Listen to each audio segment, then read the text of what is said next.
Казахский на латинице «быть или не быть». Но мне кажется, надо будет сегодня просто остановиться на самых таких главных моментах, как-то не повториться, что-то оригинальное найти. Айдос мырзаның көзқарастары түсінікті, белгілі. Бірақ мен бір ойландыратын нәрсе. Егер ұлтшылдықты, саяси нәрсенің бәрін ысырып қоятын болсақ, шетке, біз модернизацияланған ұлт болу үшін, прагматик тұрғысынан қарау үшін бізге бұл латын қарпі қаншалық керек? Менің ойымша, жалпы егер мәселе тек қана ұлттық экономикалық модернизацияда болатын болса, онда бәлкім руханияттан тыста көптеген құралдары бар еді. Мысалы үшін кәсіпкерлікті дамыту үшін не керек? Кәсіпкерлікті дамыту үшін әділ сот керек, коррупцияның, жемқорлықтың аз болғаны керек, ашықтық керек, басқасы керек дегендей өзімен өзі сұранып тұрған демократиялық реформалардың тізбегі бар. Негізгі мәселе осында. Бірақ енді шындап келетін болса, менің ойымша бұл президенттің мақаласы айналып келгенде бұл кешенді бірнеше сұраққа жауап ретінде берілген мақала. Яғни латын қарпінің мәселесі де, басқасы да, прагматизм дегенімізде, өлкетану, жертану дегеніміздің бәрі де айналып келген кезде тек қана ұлттық модернизация емес, жалпы кешенді. Оның ішінде мынау діни экстремизмнің өршуі, қанша дегенмен отарсыздану, советсіздену деген сияқты үлкен тақырыптарға да жауап болатын нәрсе. Яғни кешенді жауап болғаннан кейін оның латынды басқадан бөлудің немесе басқаға айналдырудың да қажет жоқ сияқты. Сөзсіз латын қарпіне көшу ол саяси мәселе. Саяси мәселе болғандықтан әрине саяси тұрғыдан жауап берген дұрыс. Бірақ соңғы кездері байқап жүргеніміз, Ресейдегі бірінші реакцияға басқасына назар аударатын болсақ, бұл жерде екі нәрсені байқауға болады. Негізі менің түсінігімде екі президенттің осы біздің Шымбұлақтағы басқосуынан кейін, басқосуы кезінде осы мәселе талқыланған болу керек. Және де басқа да әртүрлі дипломатиялық жолдармен Қазақстан осындай қадамдарға баратын ескерген сияқты. Себебі өзіміз байқап отқандай, негізгі Ресейдің ақпараттық идеологиялық көздері, телеарналары, негізгі деген сарапшылары енді ұнамаса да былай қатты, мысалы үшін кезінде Украинадағыдай, басқадағыдай реакция беріп отқан жоқ. Енді есесіне көптеген енді басылымдар, басқалары бұл енді Қазақстан біздің арқамызға пышақ салды, бізді сатып кетіп жатыр, басқа етіп жатыр дегендей әңгімені айтып жатыр. Сөзсіз енді мен кейбір тіл мамандары басқалар айтады, сіздер енді саясат жағын айта берсеңіздер де болады, біз енді мұны мүмкіндігінше саясиландырмай, мүмкіндігінше осы тілдік мәселе деп қарастыруға тырысамыз дегенде бір жағында қисын бар. Бірақ енді саяси мәселе болғандықтан саясатын да қосып айту керек. Мысалы үшін мен 2007 жылға ең алғаш осы мәселе көтеріле бастаған кездегі білім министрлігіне берілген сарапшылардың үлкен негіздемесі бар. Сонда айқын айтылған нәрсенің бірі қазақ ұлтын советсіздендіру, отансыздандыру деген сияқты мәселе айтылған. Яғни суверенное мышление қалыптасу басқа дегендей. Сөзсіз енді әр кездің өзінің жағдайы бар шығар, бірақ енді менің түсінігімде бұл сөзсіз біріншіден үлкен рухани мәселе, символикалық мәселе, екіншіден ол сөзсіз саясат. Және саясат болғанда бүгінгі ағымдағы дүние емес, шын мәнінде бүгін дүниеге келіп, ертең балабақшаға баратын, ары күні мектепке баратын, одан кейін өмірге аяқ басатын ұрпаққа қатысты әңгіме. Біздер айналып келген кезде осы тырнақшаның сыртындағы буындармыз. Біз шын айтса базардан кетіп бара жатырмыз. В свое время турки перешли от арабского к латинскому для того, чтобы избавиться от пережитков прошлого. Как вы думаете, можно ли сохранить свою культуру, просто поменяя алфавит? Вопрос неоднозначный, и решение его тоже неоднозначно. Потому что и кириллица, и латиница — это, конечно, не собственно исконная наша письменность. Мы знаем, что, в общем-то, древнетюркское письмо, оно где-то, так сказать, существовало. Но если сказать о латинице сегодня, то глобальный процесс захватили все практически. И, собственно говоря, латиница не повлияет на особо остро, так сказать, не повлияет особо на ментальную составляющую. Почему? Потому что вы знаете, что мы сидим на клавиатуре уже, так сказать, английской давно, да, и, в общем-то, это где-то в рамках вот этой вот ситуации. Другой разговор, что, наверное, в общем-то, есть разное поколение, которое составляет общество.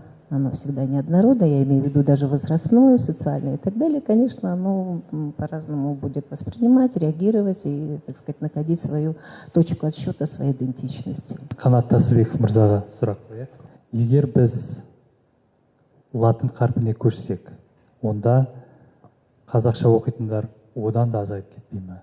Сауатсыздық одан да көбейіп кетпей ме? Мен енді өйтіп ойламаймын. Біз енді бүгін латынға көшкен кезде кириллді бірден ұмытып кетпейміз ғой. Кириллше оқи береміз. Кітабымызды өртемейміз, дұрыс айтасыз. Енді бәрі болады ғой. Мен сонда бір нелерге таңғаламын, мен адамдардың логикасы қай жерде жатыр сонда. Әрине енді мен енді айтарым тоқ етері, бұл ешқандай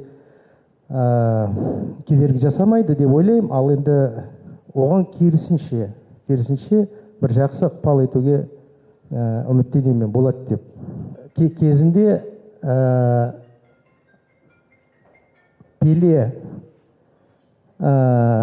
Пеле футболшы мен Пеле деген кітапты жазғанда, сонда фавелада тұратын Бразилияның миллиондаған адамдар сауат ашты. Соның кітабын оқу үшін.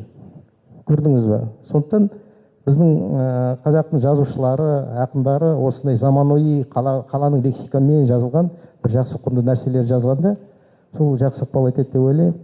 Казахский на кириллице это легче читается для русских.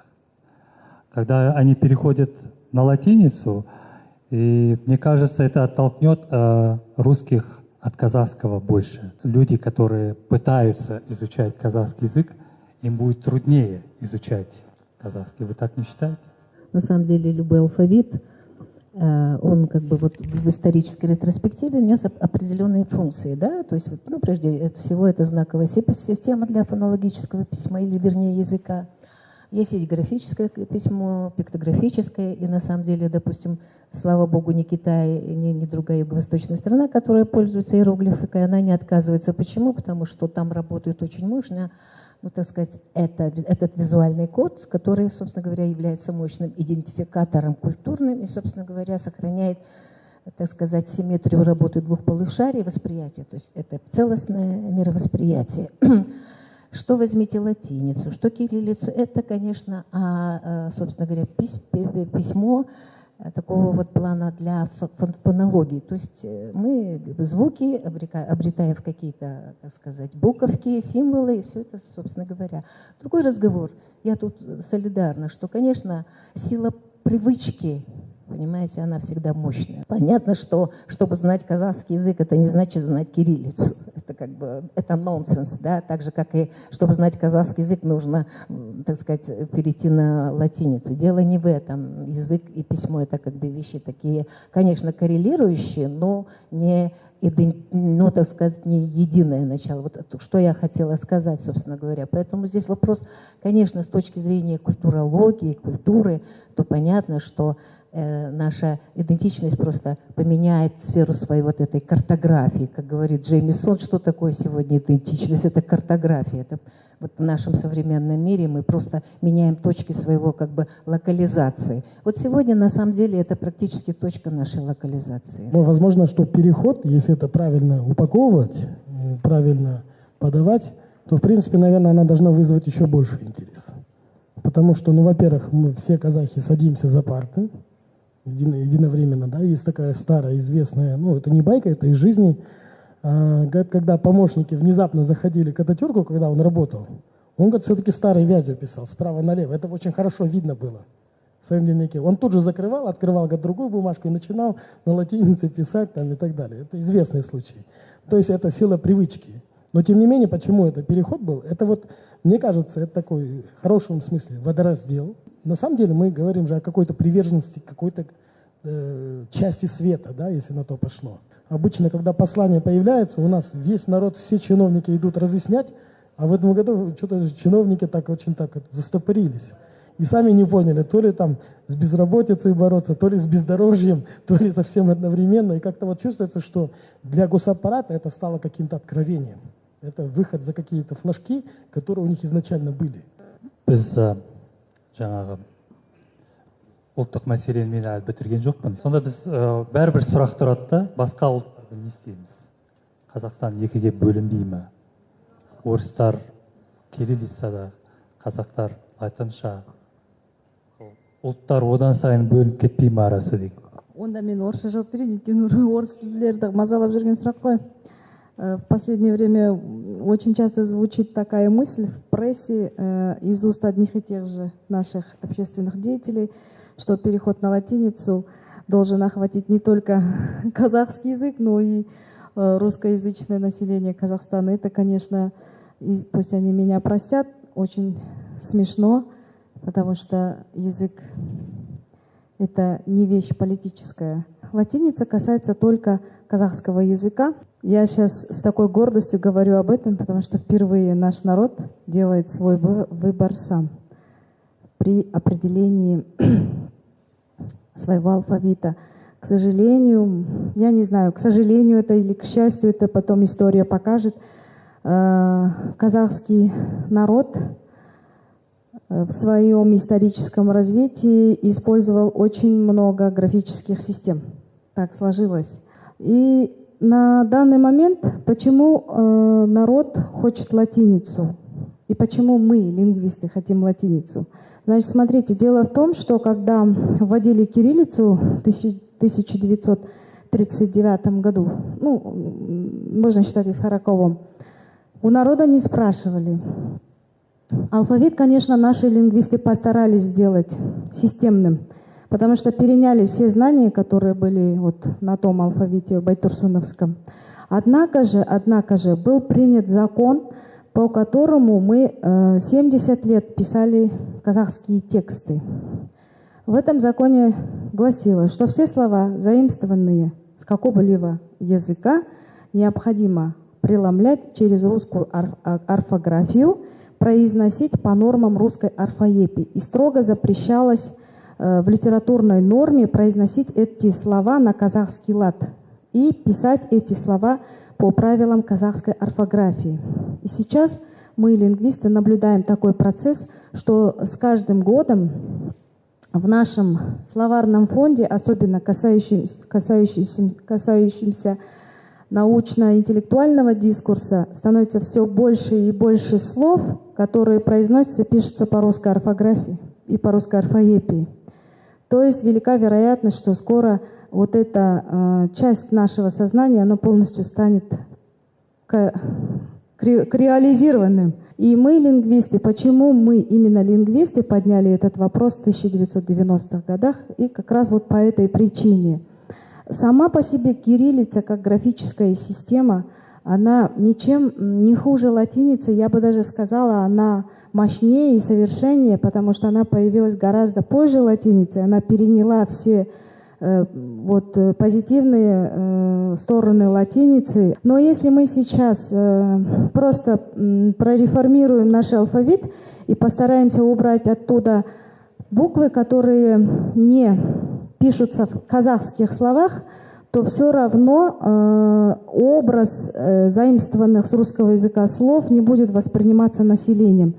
Потому что у нас в сознании сидит стереотип. Если это кириллица, то пиши меня по-русски. Все. Мы не смогли этот стереотип за все эти годы независимости сломать. Не получилось. Потому что сами лингвисты были против того, чтобы мы писали, например, слово институт, университет по-казахски. Но если мы это сделаем на латинице, сопротивление будет меньше. Почему я акцентирую внимание на фонетической адаптации иноязычного слова? Дело в том, что в любом языке существует очень много механизмов адаптации иноязычных слов. Эти механизмы служат иммунной системой языка. Иначе этот язык может потерять свою самобытность. Самобытность языка строится на многих факторах, но основным его фактором является его фонетическое своеобразие. До 1917 года казахский народ, вы же знаете по истории, у нас были мирные времена взаимодействия с русским народом, и у нас всегда были дружественные, очень теплые отношения с ними, потому что со времен Екатерины, вот когда первые переселенцы русские переселились на казахские земли, никаких конфликтов межэтнических никогда не было. Все это политизировалось. И вот с этих времен до революции в казахском языке сформировался огромный пласт заимствованных слов с русского языка. Но их сейчас ни один русский не узнает. Просто они были адаптированы. Ну вот я просто приведу в пример адвокат. Кто-нибудь догадался, какое это слово? Это адвокат. Бөкебай. Бөкебай. Это пуховой. Мы должны смотреть на механизмы жизнеспособных языков. У нас этот механизм адаптации, он хорошо работал до 2017 года. Надо найти новую графику, которая, не запятнана всякими отрицательными стереотипами. И на данный момент, я думаю, это латиница. Потому что мы проводили небольшой такой контент-анализ и хотели понять, что собой представляют концепты арабская графика, латинская графика и руническая графика для современного казаха. И что интересно, руническая графика ничего не представляет. Никто его не знает. Арабская графика всегда у всех, у многих ассоциировалась с чем-то святым, исламом, религией, с религиозностью. А вот латинская графика, они писали, что латинская графика у них ассоциируется с качеством, с инновациями, с технологиями. Мы должны идти по веянию времени. Мы, казахи, всегда любим идти по веянию времени. Теперь давайте послушаем опыт других стран. Опыт Азербайджана, опыт Узбекистана. Вообще сам процесс, он очень легко и очень гладко проходил, и это я знаю по своему собственному опыту, потому что начинал я школу, когда была кириллица, а потом в какой-то момент, это 5 или 6 класс, когда вдруг мы решили перейти на латиницу. Да, и вот достаточно активно, я даже помню, начали с внедрения предмета, назывался «Демократик Джамия», демократическое общество, да? Вот, основанное на книжках Ислама Каримова. Получается, надо было читать то, что ты понял, и потом писать. Вот. И всегда нам задавали по количеству страниц. Напишите 5-6 страниц, 7-8 страниц. Вот. И я помню первый раз, когда я написал, настолько было непривычно и тяжело, и я большими-большими буквами по 2 слова на одну строку, да, написал 5 страниц. Приношу учительнице, она смотрит и говорит: Фархот, говорит, ты немножко халтуришь. Говорю, в смысле? Говорю, кто пишет 2 слова на одной строке? Я говорю, поставьте мне 4. Она говорит, нет, я тебе поставлю 5, но в следующий раз попытайся хотя бы 3 слова уместить в строке. Вот. И это действительно было, мне кажется, по всему Узбекистану никто не навязывал.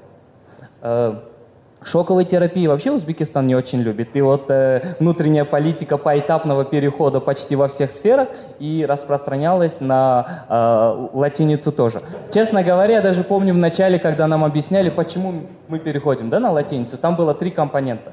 Первый — это история, да? Говорили, мы давно хотели перейти на латиницу еще в 20-е годы, потом Советский Союз, они нам не дали, и это отторжение советского прошлого, да? Это при любой смене эпохи, да, это режима, отторгается предыдущий. Вот. Потом был настоящий компонент. Это было частью идеологии национального государства, строительства национального государства, и то, что узбеков было очень много в принципе, вот, это должно было пройти очень гладко. И на будущую перспективу это Узбекистан собирается стать активным участником глобальных процессов. Английский язык на латинице основан, получается узбекский язык на латинице, это будет очень большой, хорошее дополнение и большой плюс. Вот.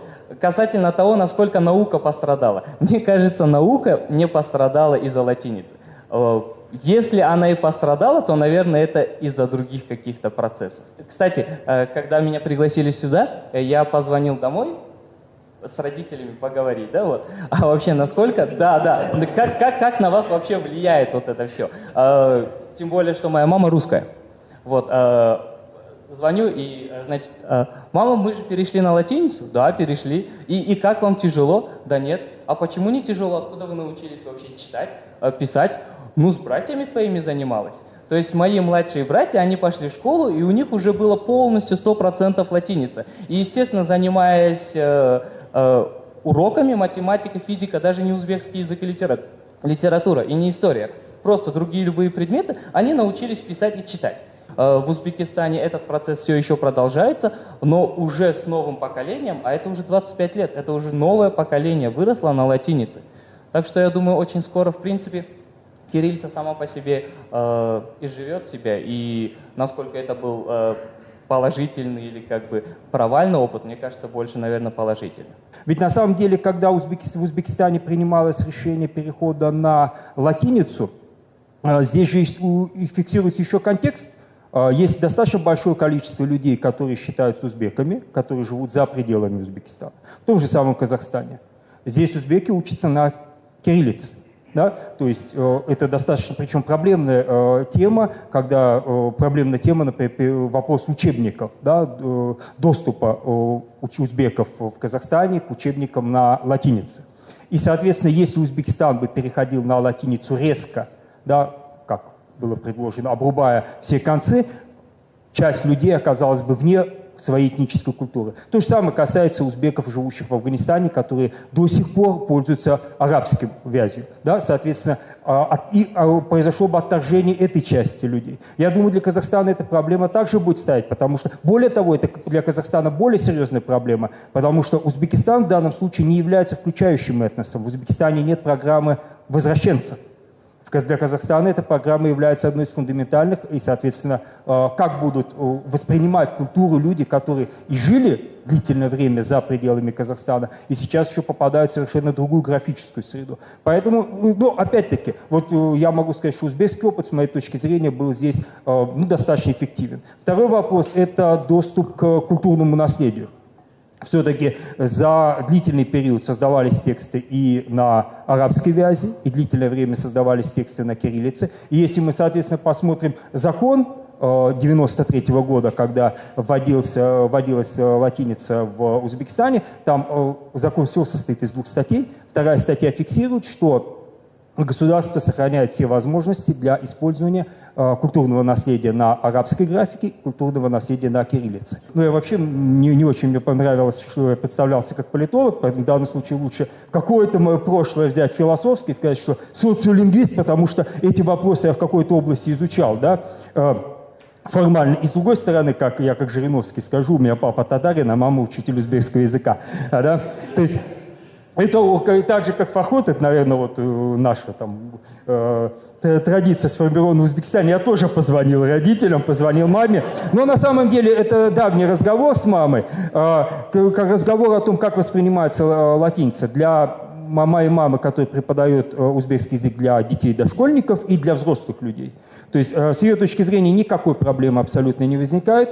Взрослый даже человек совершенно спокойно переходит с кириллицы на латиницу без каких-либо проблем и обратно. Да, то есть здесь нет никакого, может быть, есть какие-то индивидуальные сложности у отдельных людей, безусловно, это вполне возможно, но в общем случае с позиции моей мамы как учителя никаких фундаментальных сложностей здесь нет. Первая страна, которая перешла на латиницу, это Азербайджан был, да? В 91 году, да, если я не ошибаюсь, в постсоветском пространстве. Может, послушаем тогда с Азербайджана нашего уважаемого гостя. Спасибо за приглашение. Я расскажу про опыт Азербайджана. Он считается как бы более успешным по сравнению с Узбекистаном, и сейчас на него ориентируется. Началось с 25 декабря 1991 года. Тогдашний президент Аяз Муталипов, он издал указ о переходе на латиницу.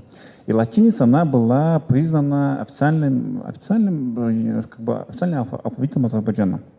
Но в 1991 году поменялась власть пришел Абульфаз Эльчибай, и Абульфаз Эльчибай, он был именно сторонником протюркского. И он очень сильно ратовал за внедрение латинского алфавита, и он призывал газеты, призывал всех писать на латинице. И он даже журналистам говорил, что если вы не будете у меня печатать мое интервью на латинице, я не буду вам давать интервью. Но там такая ситуация случилась, что в 1993 году поменялась власть. То есть во время Эльчибая начались реформы, книги начали выпускать на латинице. То есть первые учебники на латинице появились именно в 1992 году. Но в 1997 году власть поменялась, к власти пришел Гейдар Алиев, и процесс он опять застопорился. То есть опять застопорился, и опять начали писать как бы на кириллице. То есть латиница опять приостановилась. Но несмотря на это, вот в школах, в средних школах и в университетах учебники по инерции начали все равно на латинице. То есть и я когда учился, допустим, поколение, которое училось вместе со мной, я учился в русской школе, а вот поколение, которое училось в азербайджанском секторе, они уже начали писать на латинице. Они уже писали на латинице. Потом, когда я в университет поступал, мои однокурсники, они тоже, как бы, те, которые параллельно учились в азербайджанском секторе, они тоже уже писали на латинице. И я сам, как бы, когда учился в школе, я точно не помню, как органично я перешел на латиницу. То есть я просто в школе, хотя я учился в русском секторе, я просто органично перешел на латиницу, тоже научился писать на латинице. И процесс он такой, двухалфавитности, он продолжался до 2001 года.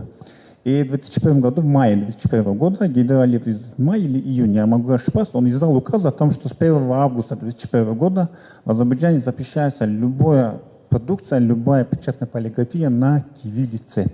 То есть до этого там рекламные материалы, газеты, какие-то книги, допустим, художественные книги, скажем, каких-то авторов, они выходили на кириллице. И в основном, но больше всего выходили газеты. И когда этот указ, он сказал, что с 1 августа 2001 года все, закрываем кириллицу, первым против этого начали выступать именно оппозиционные газеты. Почему? Потому что у них основной контингент были люди, которые 30-50 лет, и они не знали латиницу, они в школе не помнили латиницу, то есть как иностранный язык, и они составляли основную часть читателей. И газеты, они говорили, что упадет наш тираж, мы потеряем своего читателя. Но Гедалев сказал, что как бы тут вариантов нет, да, что хотите, хоть умирайте, да, как бы с 1 августа все переходим. С 1 августа все. И они начали там начали какие-то газеты, даже в знак протеста несколько раз они выходили, несколько номеров на кириллице продолжали, но потом это дело все закрыли. И тираж, в смысле, нет, им всем запретили, даже всем полиграфиям, всем запретили печатать что-либо на русском языке, в смысле на кириллице. И где-то 2-3 месяца вот тираж реально упал этих газет. Но спустя где-то к концу уже 2001 года тираж поднялся, потому что тот контингент, который читал газеты, им было интересно, что происходит. Понятно, что в Казахстане ситуация другая. Тут разные национальности, тут проблема не столько с латиницей, столько с ролью самого казахского языка. Тут другая ситуация. Тут этническая, демографическая ситуация, она отлична, чем в Азербайджане. Поэтому в Азербайджане процесс, он был, как бы все говорят на азербайджанском, и они просто переходят с кириллицы на латиницу. То есть там проходит какой-то технический переход. Там нет никакого такого, скажем, сложной части процесса. В начале речи вы сказали, что опыт Азербайджана лучше, чем Узбекистан. Да? Чем? Во-первых, опыт Азербайджана, он лучше, во-первых, в том плане, что Азербайджан закончил этот процесс. В Узбекистане, если он еще продолжается, Азербайджан закончил, поставил точку на этом процессе. А в Азербайджане уже нет речи о том, чтобы кириллица, что-то еще.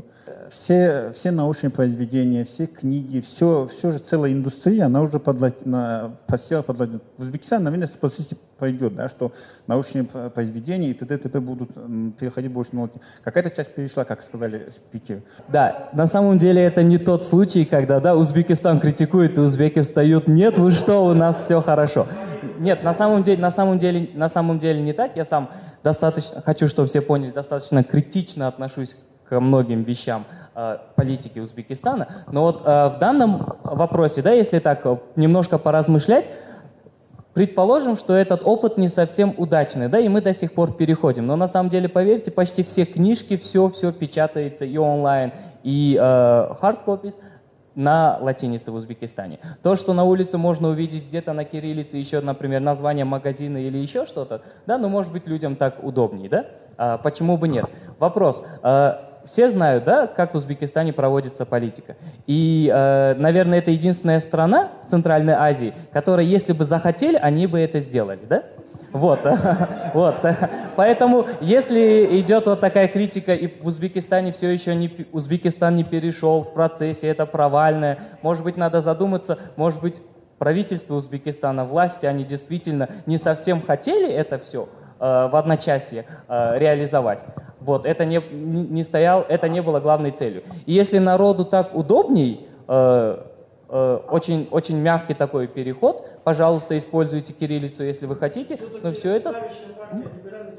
Да, вот это просто две разные модели. И то, что я хочу сказать, нельзя сразу узбекский опыт отторгать, ссылаясь на fergana.ru или еще какие-то сайты, а может быть надо глубже посмотреть, почему они так переходят.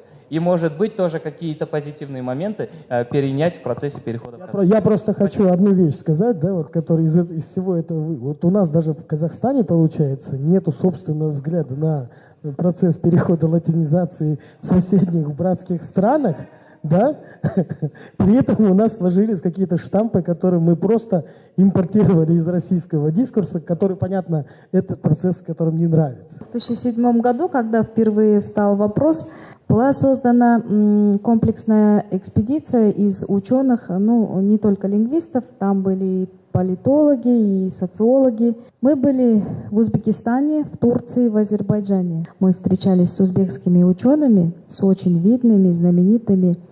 Они нам сказали, что тот процесс, который вот в Узбекистане, то, что он длится, это, конечно, не зависит от нас, ученых, это политическая воля, вот как наш господин Фарход сказал. На самом деле это было так. Но ученые очень сильно тревожились за нас, потому что они сказали, что когда принимали первый вариант алфавита узбекского языка, узбекской графики на латинице, что мнение ученых очень сильно проигнорировали. В той комиссии, которая принимала алфавит, это я говорю с их уст, было 12 человек, и 2 из них только были лингвистами, и остальные были чиновниками высшего уровня.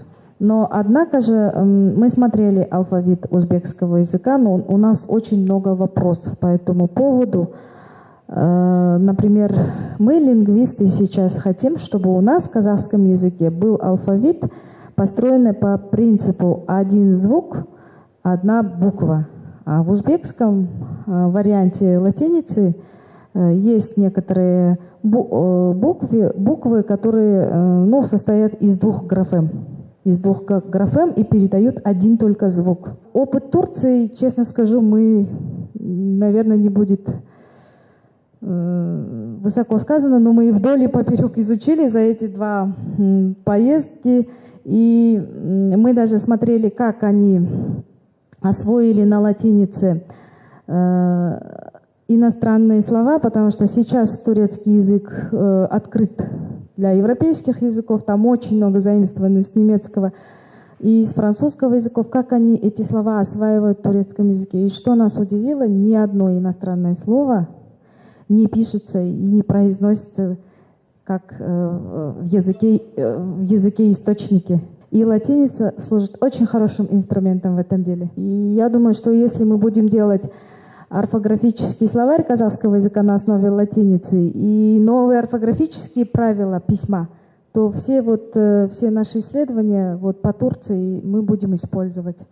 А по Азербайджану я скажу, что все ученые, с которыми мы встречались, они все хвалились тем, что в 90-е годы, когда они переходили на латиницу, у них была моноязыковая ситуация, что несмотря на то, что был разрушен Советский Союз, у населения именно в политической элите азербайджанский язык считался самым таким имиджевым. То есть все политики просто-напросто, несмотря на свою этническую принадлежность, считали модным говорить на азербайджанском языке. Вот наш новый алфавит, я считаю, вообще переход, он будет оправдан в том случае, если наша латиница казахская, она не будет каких-то хвостиков, закорючек, каких-то таких новых букв, тех, которых нет на стандартной клавиатуре QWERTY, да? Одна из самых целей перехода на латиницу, я считаю, удобство. Сейчас, наверное, после выступления Касымхана мы все передумаем. Да? Сейчас финансовая сторона вопроса. Надо посчитать экономику, конечно, во сколько это обойдется. Такая попытка была сделана в 2005 году. Комитет науки Министерства образования и науки Казахстана, при нем была создана рабочая группа, которая сделала определенные расчеты. Вкратце, расчеты сводятся к 2 цифрам. То есть основные расходы группа посчитала, это будет обучение экономически активного населения, то есть на тот момент это порядка 8 миллионов человек.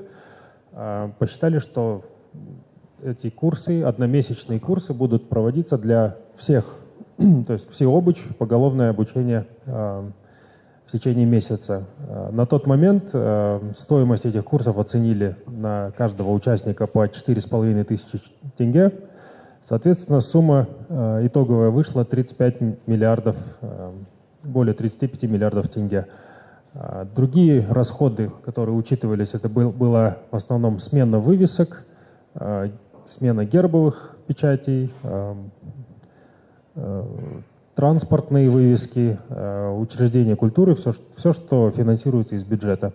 Ну, там цифра была намного меньше, это порядка 200 миллионов тенге на тот момент. Можно следующий слайд. Если перевести в доллары, на тот момент, для сравнения, это было 270 миллионов долларов, или на бюджет того года это 3% расходов бюджета. В данной программе, конечно, учитывалась этапность, то есть все эти расходы появлялись не в течение одного календарного года, а были постепенными. То есть обучение тоже шло постепенно. Конечно, с 2005 года цены выросли и на труд, и на печать материалов. Соответственно, скорее всего, эти расчеты уже не совсем актуальны. Но в то же время продвинулись также и технологии вперед. То есть вырос уровень проникновения интернета. В 2005 году мало у кого были смартфоны на руках с доступом в интернет. Поэтому эти расчеты я решил актуализировать, исходя из как-то своих предположений.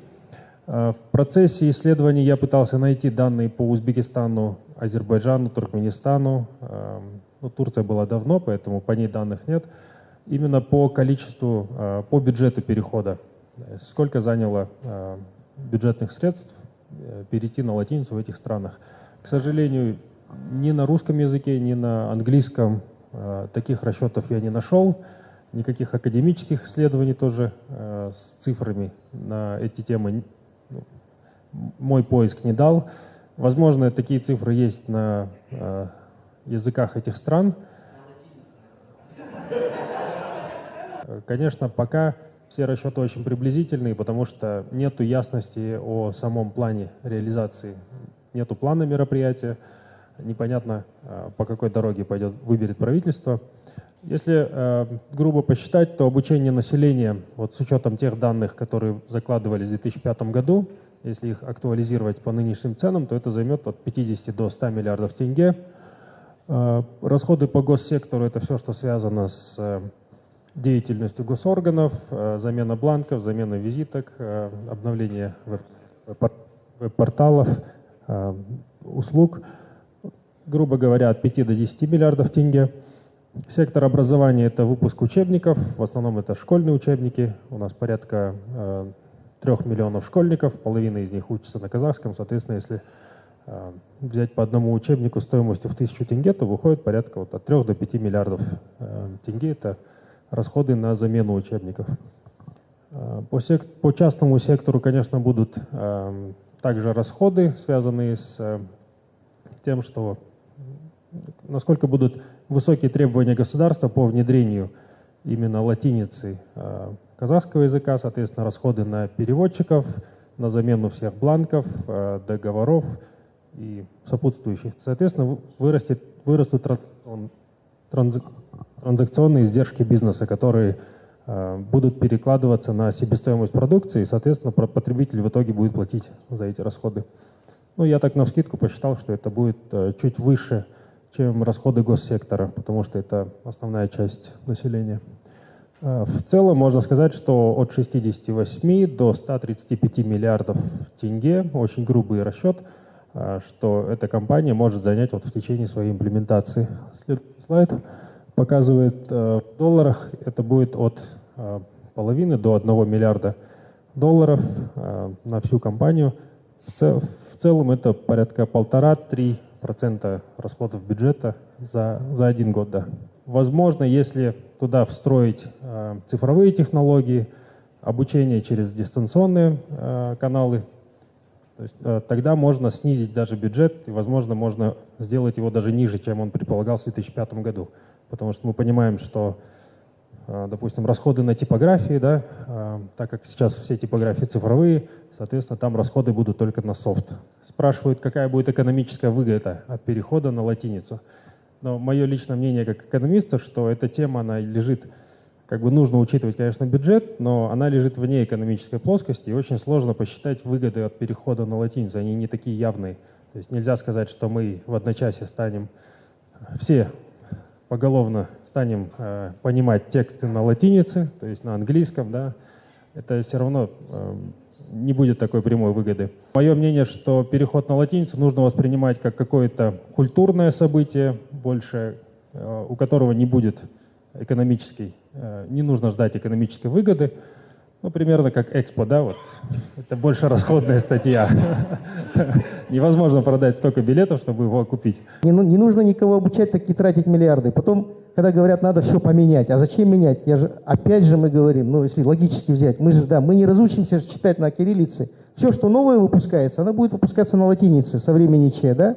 Все, что старое, оно остается.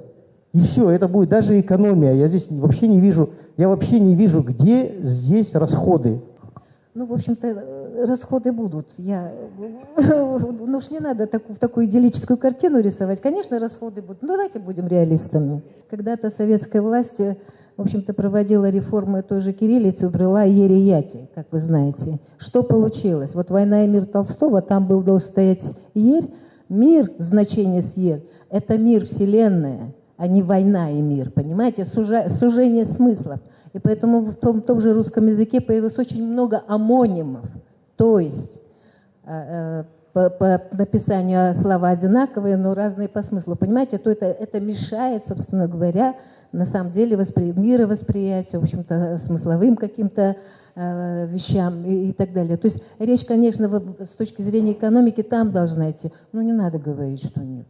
Будут, конечно, издержки. И спасибо. Слава Богу, что вы считаете. Я очень уважаю Канат ага вас, но я бы хотела обратить внимание на одну очень важную вещь в этом вопросе. Главный объект нашей реформы – это новый алфавит казахского языка. Этим должны заниматься ученые, специалисты. Лингвистика – это наука очень широкая. Не все лингвисты даже могут этим заниматься. Я думаю, что здесь собралась очень высокоинтеллектуальная аудитория. Я очень прошу не распространяться по поводу ваших мнений, каким должен быть наш алфавит. Потому что я сама боюсь об этом распространяться. Это очень тонкая работа научных сотрудников. В наш институт с 1991 года поступило очень множество проектов алфавита. Более 100. Среди них есть учащиеся 8-9 класса, пенсионеры, которые дома сидят, им, в общем, привиделось, что надо вот такой алфавит нам сделать, да? Но я их всех уважаю, это, конечно, хорошо, это говорит о том, что они хотят принимать участие в судьбе своего народа, но, однако же, имейте в виду, лингвистика — это такая же наука, как физика, там есть оптика, атомная физика и так далее и тому подобное, поэтому в этом вопросе я очень вас прошу везде говорить такие вещи, которые я вам, прошу просто, потому что мы устали от всяких идей. Вот только сформировалась комиссия государственная по этому поводу. Вот только сегодня я прочитала, что по вопросам рабочая группа, по вопросам перехода на латиницу рабочую группу возглавляет наш директор нашего института. Я думаю, теперь, наверное, будут уже конкретные планы сформированы. Мы свое предложение по этапам перехода уже в Министерство образования от института дали. Я считаю, что при переходе на латиницу необходимо несколько проектов алфавитов, несколько вариантов, которые популярны в населении, отработать, провести через экспертную группу, как они на нем пишут, как они читают. Да. Значит, мы провели такой эксперимент. Мы отобрали 250 экспертов, Это непростые люди, это люди, чья профессиональная деятельность непосредственно связана с письмом, то есть с кодированием устной речи или другой речи на письменный код. И, значит, к тому времени из 100 предложенных нашему институту алфавитов мы их типизировали и посмотрели, что есть только 3 типа. Первый тип — это алфавит, который удобен для клавиатуры. Вот как Канат ага говорит, там не должно быть никаких закорючек. Мы взяли этот алфавит. Второй тип — это алфавит, который предлагают лингвисты все-таки, который считается самобытностью языка. И самобытные наши фонемы, звуки передаются самобытными нашими латиническими буквами. И третий тип алфавита, он смежный, он имеет элементы и первого, и второго. Вот такие 3 основные есть типа. То есть мы взяли усредненные типы, это не конечные варианты. И мы предложили нашим 250 экспертам использовать их. Первое, они должны были один и тот же идентичный текст, только набранный на 3 алфавитах, прочитать и зафиксировать время. Второе, они должны были кириллический текст перекодировать на латиницу. Но кириллический текст мы специально подобрали. Это называется репрезентативный текст. Там были только слова, имеющие орфографические, то есть слова, где нужно знать орфографию. Вот. И третий этап — это аудирование, то есть они переводят на письменный код текст, который сами знают. Ну, мы взяли гимн. Гимн же нас все знают. И четвертое — это были вопросы. Какие из видов графем, то есть из видов букв, из этих 3 алфавитов, вам были самыми удобными, распознаваемыми и легкими для написания? И какие виды графем были для вас очень сложными, непонятными и нераспознаваемыми? Теперь я вам скажу, что наш эксперимент проводился для ручного письма. То есть все, что они делали, они писали в ручном письме. И результаты нашего эксперимента показали очень интересные факты, что первый тип алфавита, который реально поддерживают наши программисты, что без всяких закорючек, диграфы, триграфы, они удобны для письма ручного, потому что рука не отрывается от бумаги. На нашем алфавите, который лингвисты предлагают с этими с диакритиками, конечно, в временном плане он немножко отстает. Ну, а второй алфавит, он почти же как и первый идет. То есть там очень много диграфов. Но что интересно, когда мы рассматривали, мы делали ортологический анализ, ортологический — это на предмет ошибок, то самые грубейшие ошибки совершались по первому алфавиту. То есть люди писали совершенно другую графему.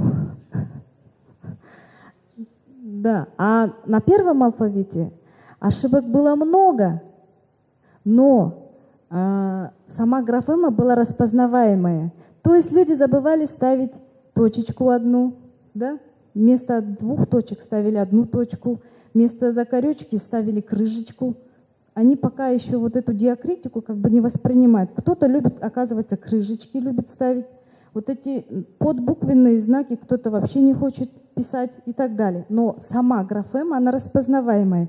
Их тексты были читабельными, а те тексты нечитабельные. Значит, и мы какой вывод сделали? Если бы этот эксперимент нам позволили бы провести на компьютере, то я думаю, что второй алфавит, который предложен лингвистами, он бы выиграл бы во всех планах. Потому что, когда вы набираете, допустим, слово «шаш», казахша, там есть 2 «ш». По первому варианту он набирается через SH, а потом SH. То есть 5 символов. Вы на компьютере делаете 5 движений. А если вы набираете по второму алфавиту, у вас в клавиатуре есть готовая буква «ш» с закорючкой. И вы набираете только 3 раза.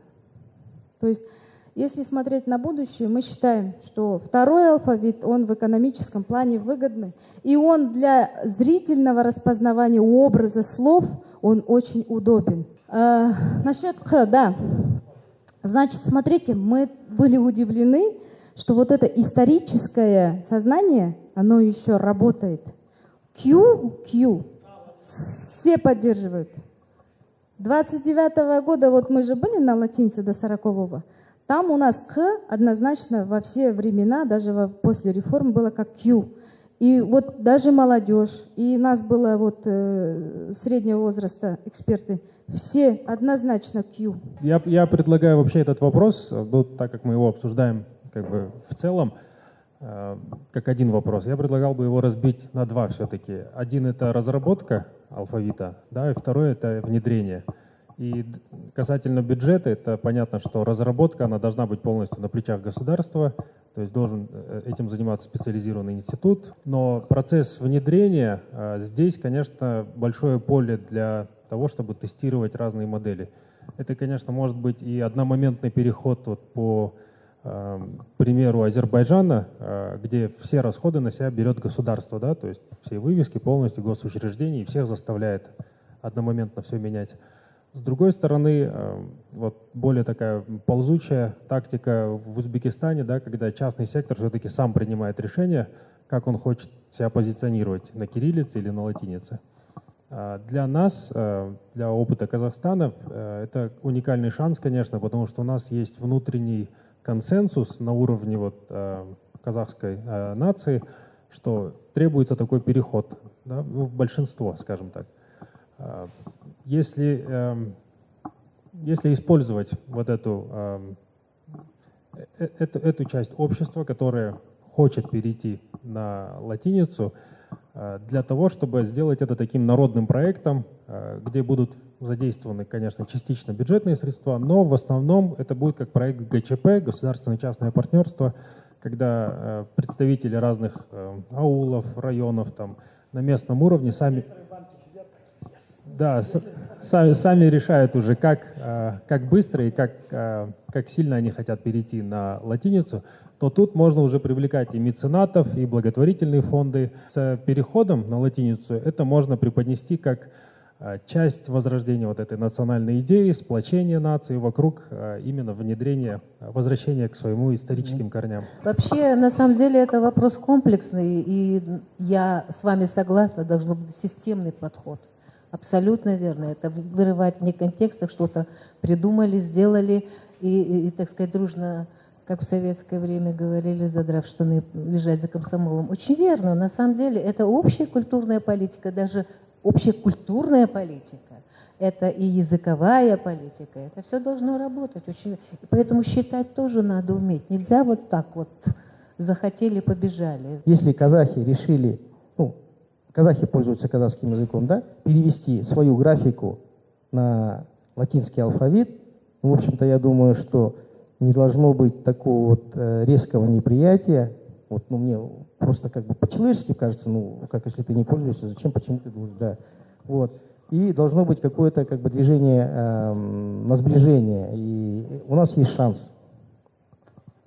Еще раз хочу сказать, что никто здесь не выражает абсолютный протест, но формулировка «только казахи» на казахском говорят, вот это большая и тактическая, и стратегическая ошибка. Казахский язык для казахстанцев.